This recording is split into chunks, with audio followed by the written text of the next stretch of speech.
Hello everyone, this is Taunus Canaragrevi, and I'm here trying my hand at content creation. What kind of content, you might ask? Well, if you can see from the video, we're designing some Magic the Gathering decks. Magic the Gathering is my favorite game. Hopefully it's yours. If not, stick around, watch some videos, play some games. It might become your favorite game soon. Anyway, if you're anything like me, you've probably been stuck inside for the better part of the last 6 weeks due to the ongoing pandemic and quarantine.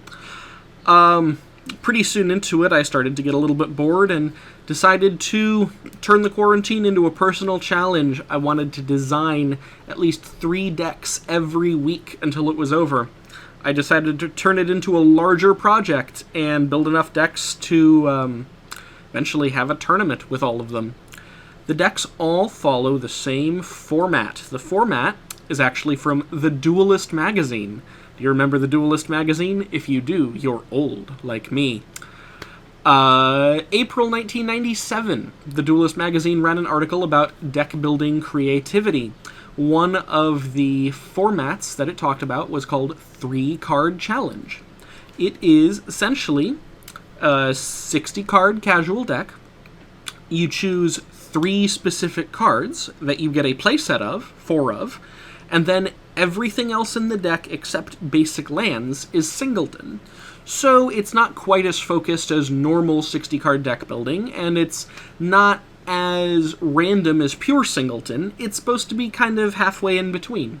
You choose cards that you build the rest of your deck around, dedicate your theme to them, and then the other cards that you draw are a little bit more varied. They make the deck a bit more lively. I've always liked building in this format. It never really took off. I'm sure most of you probably haven't heard of it before, but I definitely enjoy building decks like this, and that is what all of the decks for this project, the 3-card quarantine challenge, are going to be. If you're looking at the video, you can probably guess that the 3 cards before you are, in fact, the 3 challenge cards. When Throne of Eldraine, wonderful set, did wonderful things for the game, released about, how long has it been, 8 months ago? One of the legendary creatures that I wanted to build around right away was this guy right here, Syr Faren the Hengehammer. Pretty much, it's a beater. You play it on turn 2, you make sure you have other creatures for its pump ability to work with, and just start turning creatures sideways. I love turning creatures sideways. You turn them sideways, your opponent loses. It's fun. It's the best part of Magic. I am a green player at heart, so I'm starting with a green deck, mono green. Now, what's something that works pretty well with Syr Faren? Well, generally, you want another creature in play on the battlefield to benefit from his attacking ability. Otherwise, it's just a vanilla 2/2. You could either play 3 drops that have haste, that way you can attack with both of them immediately, or you could play an aggressive 1-mana creature, that way starting on your 3rd turn you have both of them to turn sideways. And I decided to go with that one. I chose Skarrgan Pit-Skulk. It's a older common from Guild Pact. It's not that great if you play it on turn 1 a lot of the time, because if you play it on turn 1, you can rarely trigger Bloodthirst. However, the second ability is pretty good with Syr Faren, because if Syr Faren gives it +2/+2 when you attack with it, well, it's a 3/3 that can't be blocked by creatures with 2 or less power. So it's pretty hard to block if it's getting that buff. And then if you happen to draw them later, well, usually you're going to cast them post-combat and get 2/2s for 1. So it's not the worst 1-drop to draw late. Most 1-drops aren't that good if you draw them late anyway. But both of them benefit from having a higher power. And so what would be a good thing to couple with creatures that like having a higher power? They're green. How about a green pump spell? I chose Vines of Vastwood for 2 reasons. Number 1, Vines of Vastwood is also pretty good at saving your creatures from removal spells. A lot of times you're going to run into people who play Burn or destroy spells or exile spells or bounce, because they're playing one of those other colors that isn't green. And Vines of Vastwood, for a single mana, pretty much just says no. It can protect the creatures. Your opponent can't target them. Sure, there's still plenty of other ways that your opponents can deal with them, but it's pretty solid at keeping them alive. And the other reason to choose Vines of Vastwood is not only does it effectively counter your opponent's removal spells, it also is a functional pump spell. 2 mana for +4/+4 is a pretty good rate. It's not the best in the game, but if you have both of these creatures in play, and you're attacking on turn 3, pretty much target the Syr Faren with Vines of Vastwood to give it +4/+4 until end of turn. It's a 6/6. It attacks, it then gives the Skarrgan Pit-Skulk +6/+6 until end of turn, and wow, you're attacking for 13 damage on turn 3? That seems pretty solid. Seems pretty good enough to make a casual deck around. That's an important distinction here. All of these decks, every single one of them, are meant for kitchen table casual. You're not going to win any tournaments if you show up with one of these decks. They're not good enough for FNM. They're not good enough for Legacy tournaments. Heck, I think a couple of the ones I've already built aren't even legal in Legacy because they run Treasure Cruise. They are strictly 60-card casual decks for kitchen table play. Something that we really need more of. Kitchen table play is the oldest and probably most fun aspect of Magic. I know a lot of people prefer other formats, whether they like Standard or Commander or Draft. I mean, those all have their places, but 60-card casual, the original. Shuffle it up, find some buddies, have some Cheetos. No sponsorship deals here. I just really like Cheetos. And play the game. So, because of the 3-card challenge format, this deck has exactly 4 copies of each of the 3 challenge cards. There's Vines of Vastwood. You can see 3 more copies of Vines of Vastwood. And you can see 3 more copies of Skarrgan Pit-Skulk. And, of course, 3 more copies of Syr Faren the Hengehammer. Every other card in the deck except for forests. And for forests, I have these beautiful Tony Szczudwo Odyssey forests. I do love them. One of my favorite land arts of all time. But what else goes in the deck? Well, like I said, 1-drop creatures are pretty good with Syr Faren because he needs another creature on the battlefield in order to pull off his ability. So I included some just generically solid green 1-drops. A good example of that would be Kessig Prowler. It's a 2/1 for 1 with an ability. If you draw him late, then he transforms into a bigger, snarlier, horrifying werewolf. Another good example of a card that there's a singleton of is Experiment 1. You've seen it, you love it, it gets really big. Let's see. This is an aggro deck at heart, so I really don't want too many expensive things in here. There's a couple more 2-drops. One of the more notable ones is Resilient Kenra. This one's pretty good because you can cast it, have it pump Syr Faren, then Syr Faren is going to turn right around and pump something even more, because if it's gotten +2/+2, you're then getting an extra +4/+4. All of these pumping abilities stack with one another, which is the key to making this deck function. One of the other things that really helps are cards like Champion of Lambholt.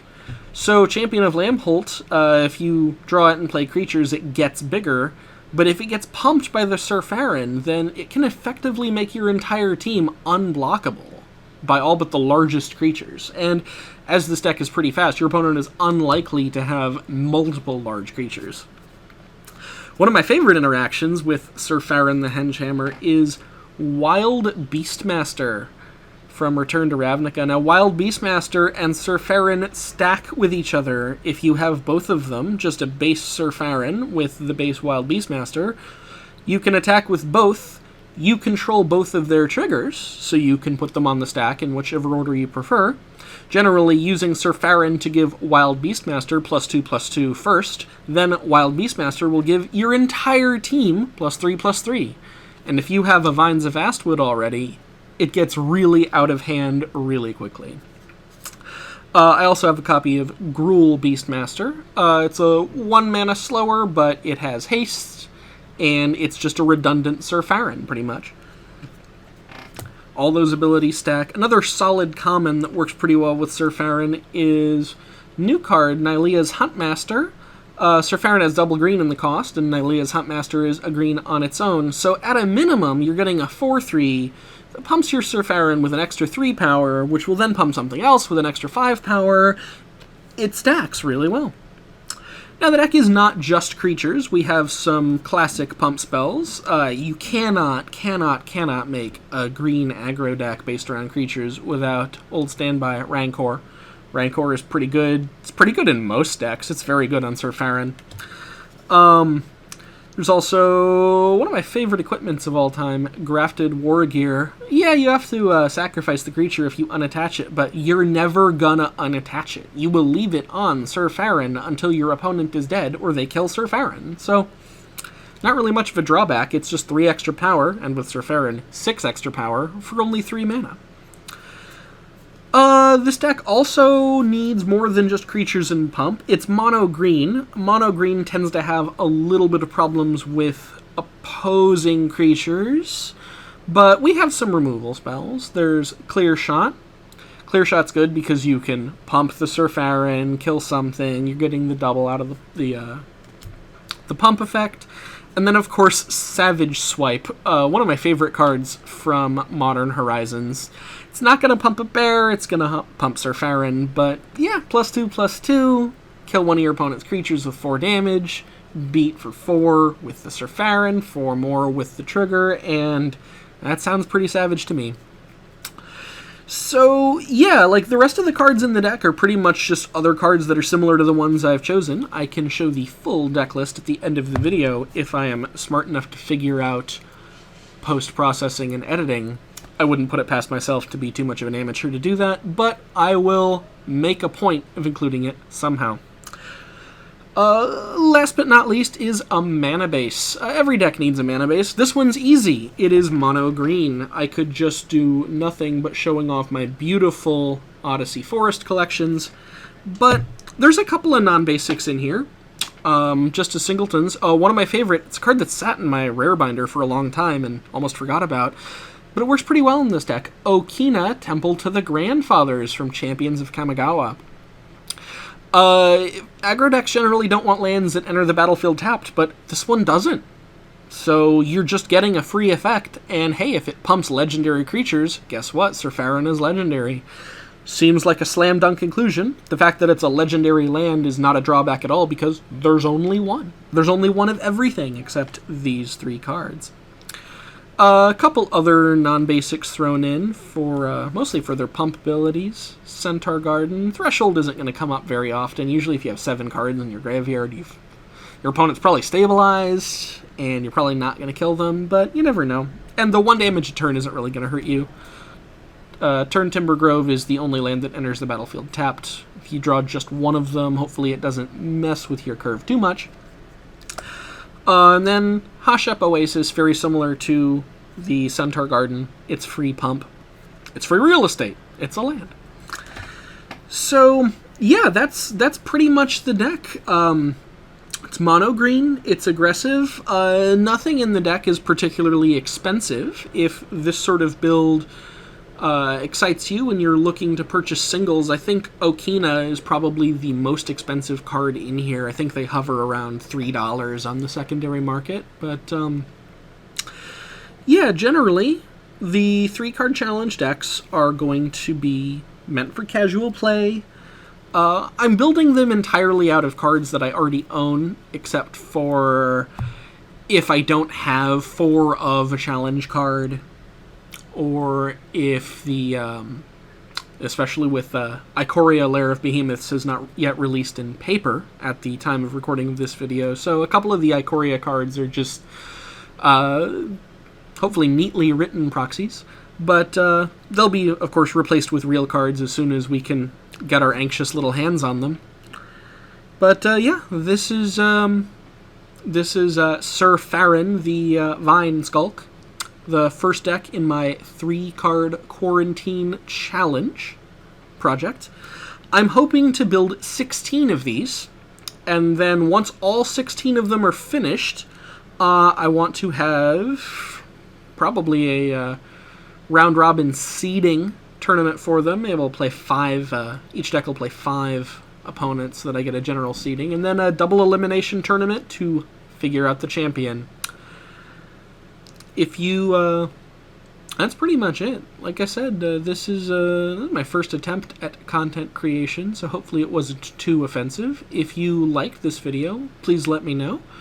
If you liked the deck and want to learn more about it, or if you have any suggestions for it, please let me know. I'm always open to suggestions. I can always use all the help I can get when it comes to this sort of thing. But thank you very much. Thank you for watching and listening, and hope you enjoyed it.